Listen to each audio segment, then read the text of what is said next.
-3.5-. Duh!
Screen dimmed.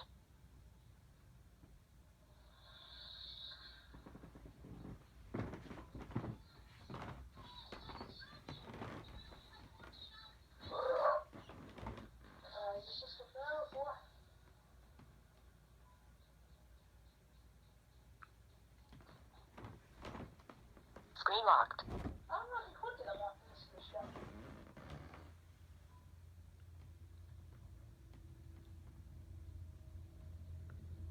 Hello, folks. YouTube Captureblind now, the countdown. And this is the Awesome Sauce Comics podcast for December 15th, 2015. Damn peanut butter sandwiches.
sound audios.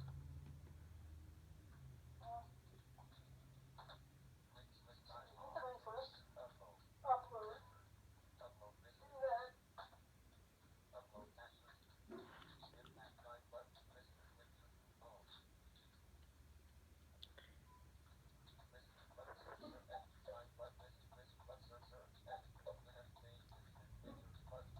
And then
of energy. www.abductionwine.com, www.facebook.com/abduction. ABDUCTION. Countdown and Rob, the blind out second. Happy holidays, Rob. Happy holidays, Lisa.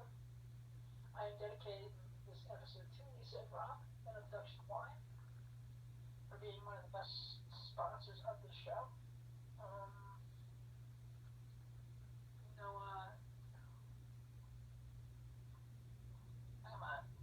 I'm talking about s'mores, drinking energy shots, and I'm about to talk to Sam Jones. This is really living the dream. 7:48 p.m. In 12 minutes. What I'm going to do is I am going to play another song.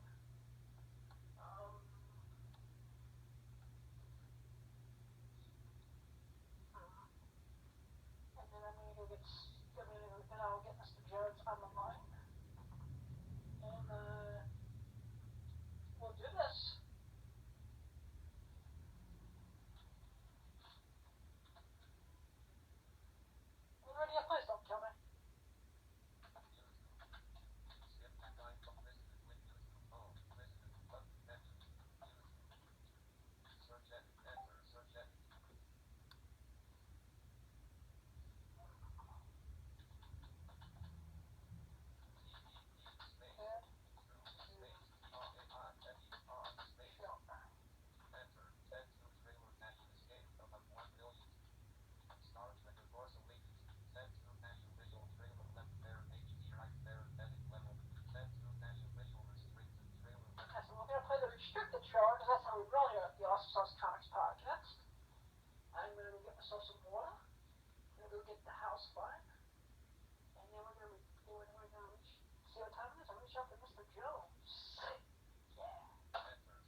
p.m. Unlock. Unlock. Voice memos. Record. Waveform. Length. 22 minutes. 59 seconds. New recording. Length. 23 minutes. New recording. Date. 12. Pause recording. Button. Date. 12. Pause recording. New Jersey. Date. 12 slash pause recording. Button. No, it's not. It's unseasonably warm. Oh. Yeah, I think I'm headed there for another Comic-Con in, let me check my schedule here. I think it's coming up in, let me see. Yeah. It'll be the East Coast Comic-Con. It'll be in April. Awesome. I actually think I'm going to be doing some interviews and there as well as doing some retail, so cool. Yeah, his name is Cliff, I think, and it's at the Middle Lands. Yeah, actually, Cliff runs a great convention. He did the one last year, and it was just awesome. It was awesome or awful? It was awesome. Oh, awesome, yeah. That's at the Middle Lands on April 16th and 17th. Yeah. Awesome. Well, good. Well, I'm glad you called. So you have a few questions. Yeah, I'm a huge fan. Been a huge fan for a while. Tetsu came out today, and one of my questions was, how did you get the cameo in Ted 1, and what was it like working with Seth MacFarlane? Oh yeah, it was a blessing. Yeah, he was good. I mean, it was his very first live action film, and he was very prepared, and created a very professional yet very stress-free environment for everybody. It was actually a lot of fun. It was. Yeah, cool. It's actually one of my favorite movies. I love Seth's work. It was just Adam. So it was released today. On DVD. I'm sorry, when? It was released today on DVD. Right, on the Blu-ray, yes. Yeah. Well, good. I've got to get a couple copies. They have to send me some copies, don't they? Yeah. One of my other questions, since you've done a movie with Seth MacFarlane, any chance that you'll be able to make a cameo in Family Guy? Well, I don't know. Yeah, if that's something that he wants me to do, I'd be more than happy to do that. See you maybe succeed Adam West as Mayor of Quahog one day. I'm sorry. I said it'd be cool to see you actually run against Mayor West for being Mayor of Quahog. Screen locked. Oh yeah, why not? Yes, it seems like it's a fun show to do. Yeah. Yeah. I guess my other question is, how does it feel to have a cult following for Flash Gordon almost 35 years later? Yeah, it's amazing. Yeah, it is 35 years later. Yeah. It opens up Christmas of 1980. So yeah, that's right. This Christmas will be 35 years. Yeah. Excuse me. No, it's wonderful. The fact that during that time it was our age, and then it became our children's age, and now it's our children's age. So it's wonderful. Yeah, and I guess I know I was watching another interview today, and you said let's try to my next question. What was it like working on the movie 10? Oh yeah, good. That was for Blake Edwards. Of course, he was a legend back then. That was 1978. We were in Los Angeles, Mexico, and then we were in Hawaii. and I enjoyed it because again, Blake Edwards, in the 70s, he was a legend, and of course it was starring Julie Andrews. Nobody knew who Bo Derek was at the time, and very few people knew of Dudley Moore. So he was Blake was a good man. He treated everybody with a lot of respect. Matter of fact, he knew that I had a second audition with Dino De Laurentiis for Flash Gordon, and we were in Hawaii at the time, and he made sure that he sent the helicopter to pick me up at the island to get me to Honolulu Airport so I can catch a flight to Los Angeles, so I can make it in time for my interview with Dino. So it was wonderful. That's awesome. What advice would you give someone wanting to break into the entertainment industry today? I'm sorry, what advice did I... What advice would you give to someone who's young, who either sees Ted or sees Flash Gordon and says, I want to be an actor or a director one day? Well, it has to be something that you really believe in. I mean, you have to believe that this is a calling from God. You have to believe that this is where you belong.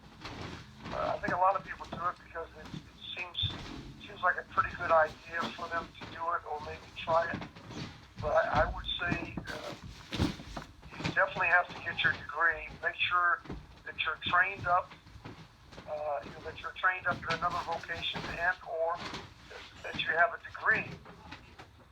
See, I was a Marine. I got out of the Marine Corps. I was going to play pro football, but I decided that was not my future.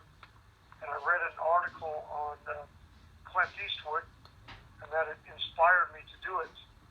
And I prayed a lot about it, and I felt that this was my calling. I mean, I knew that it would be a challenge, but I just didn't show up and say, okay, here I am. It's something that you have to go, you have to apply yourself, you have to study with the very best people. And sometimes the very best people doesn't necessarily mean, I should say, it's who's ever best for you. Doesn't matter how big the name is, the teacher or the instructor who you study with. What's important is that you should be receiving results immediately. I'm talking about within seconds.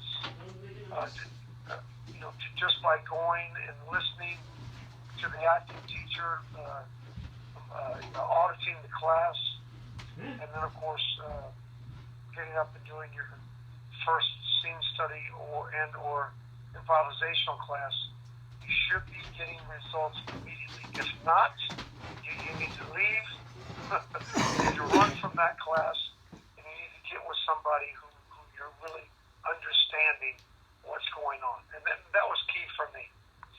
Oh, wow. That is the most awesome advice I've ever heard any guest in this podcast give when I've asked that question. Thank you for that. And you got it. And that also another important thing. I was in my early 20s. When things got in my late 20s, things slowed down just a little bit. So I said, actually, in my early 30s. So I decided I need to get back. So I went back into acting class, to a scene study class. I studied with a guy named David Beard, and it that was 1985. So 85, I would have been, let me see, 50. I would have been. I was 31. Let me see, 54, 64, 74. Yeah, I was 31, 32 years old.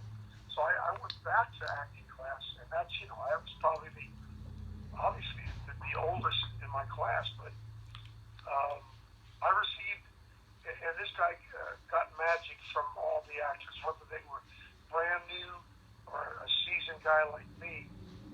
We ended up getting results immediately, and that had a defining factor in my career as well. Wow, that is amazing.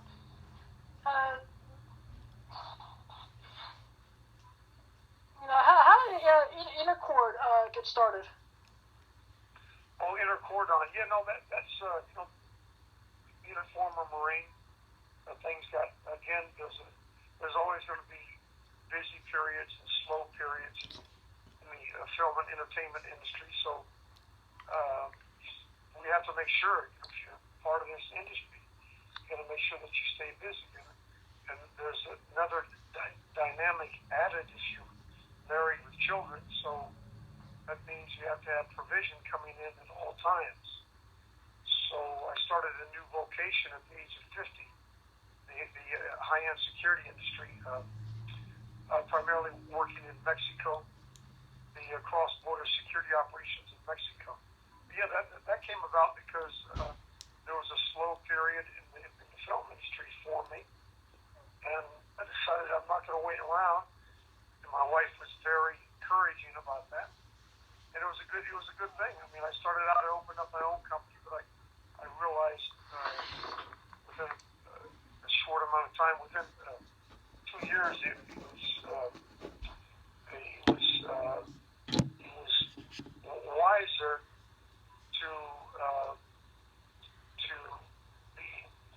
make myself available for larger security companies, to make myself available as a subcontractor. So as a subcontractor, I work for larger companies. I don't have any of the overhead or any of the large expenses that one incurs, when you're actually running a company. So I don't have any more overhead or any more expenses, and it works out perfect, and I make a lot more money.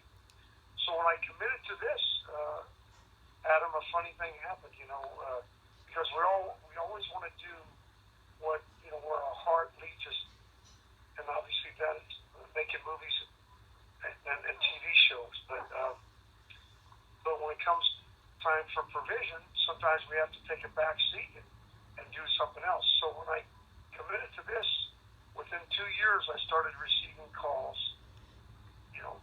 to make more movies and TV shows, and that's how the mathematics works on. That's how the math works on that. If we as men, all of us, it doesn't matter how much we have in the bank or how much we don't have.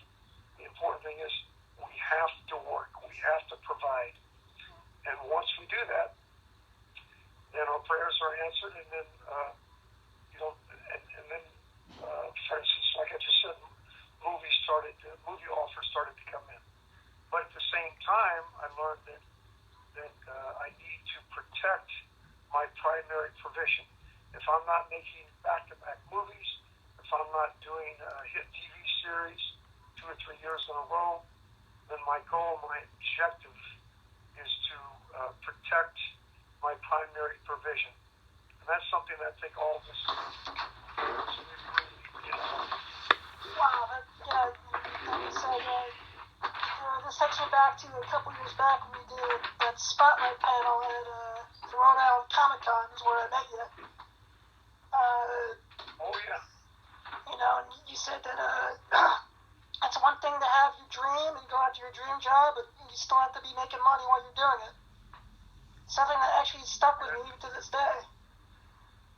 I'm sorry, I didn't hear what you said at the end there. I said actually that's something that was kind of like the lesson of the panel, and I actually good. Still remember that to this day. Yeah. Well, good. That's good to hear. Yeah, because waiting by the phone. If you're waiting by the phone to ring, or just now we have cell phones, so no matter what, I mean, we have to be productive, and we have to be bringing income in, no matter what it is. Yeah. And then after that, if we apply ourselves, and I'm a firm believer that we will be promoted, and that we will receive our heart's desires. But we can't just wait around and wait for things to drop from the sky. Nope. And last but not least, I just want to say thank you for like I said when we were corresponding back and forth on Facebook. I suffer from a degenerative eye condition. And the last 2 years I've been doing a lot of what they call blindness skill training. And the movie Flash Gordon, especially the theme song, actually helped me get through the cooking part of the training. Well, so you said that you've been It's like a specialized training program for people with visual impairments. right. Well, what? It's blindness skill training. Blindness stage Skill training. skills. Yeah. Skill training. Yeah, and basically there's a cooking part of it that the first thing they make you do is walk around a very, very huge kitchen. And I was very overwhelmed, and I almost walked out of the kitchen and packed my bags. And then a friend of mine actually said, why don't you just go give it one more try? And they made me go take a break. And I played the Flash Gordon theme song, and I said, I'll give it one more try, and I wound up really, really loving the class. Oh, that's really good. It's wonderful. So I just want to say thank you for, all the years of entertainment and inspiration, and thank you for doing this interview with me. You're welcome. Well, I think Queen had a lot to do with that soundtrack, though, you know? Yeah, but, I actually think the soundtrack actually makes the movie at times. So you were born, you were born with your sight, and then as the years went on, how old were you when you started losing your sight? I was about 12, 13-ish, and it just started getting worse ever since. And how old are you now? I just turned 42. Oh, good. Okay. So now, do you have any visual at all? Basically, I have 5% of my vision left, so I can see like what they call light perception, where you can see basically like shapes and colors and sizes, but that's really like about it. Well, Adam, it sounds like you've done very well. You've adjusted very, very, very well. Like I said, I get to play around in the world of pop culture. I'm at a lot of conventions. That's how I initially met you back at Rhode Island, back in 2013. Yeah. To anyone who's going to be going to the East Coast Comic Con in April, go and say hello to Mr. Sam Jones, because he's one of the nicest people you'll ever get an autograph on, both at a convention. Well, that's great. 3 years later, that's still one of the highlights of the last couple of years of doing shows. Yeah. Well, I've enjoyed it, especially this year. My gosh, I think I've done 12. Wow. Well, primarily because of the success of Ted 2, and all of that. Yeah. It's been absolutely wonderful. So you are going to be there at the East Coast Comic Con, yeah? Yeah, well, like I said, it will be like my second time in 2016 that I'll actually be in the Meadowlands for a convention. Good. Well, then I'll look forward to connecting with you. Same here. Maybe we'll do, you can ask some more questions. And hopefully we'll have a panel, and you can even ask some questions then. Definitely. Hopefully if Cliff and I can connect more, and I'm hoping to maybe even host a panel. Well, there you go. Absolutely. Yep. And I'll tell them that I talked to you. I'll bring that up. Cool. Thank you so much, sir. Well, look, any more questions? Because I got to get back in here. No, that's it. That was actually this was all my questions, and I want to say thank you so much for your time. Well, you're very welcome, and I just want to say I want to speak big blessings to you for the remainder of this year, and big Merry Christmas and a prosperous 2016, and then and whatever your heart's desire is, that you continue to present that to the good Lord up above, and that He'll continue to touch you and bless you from the top of your head to the soles of your feet and in your eyes, even though you may not have 100% sight in most people's thinking, but God has a different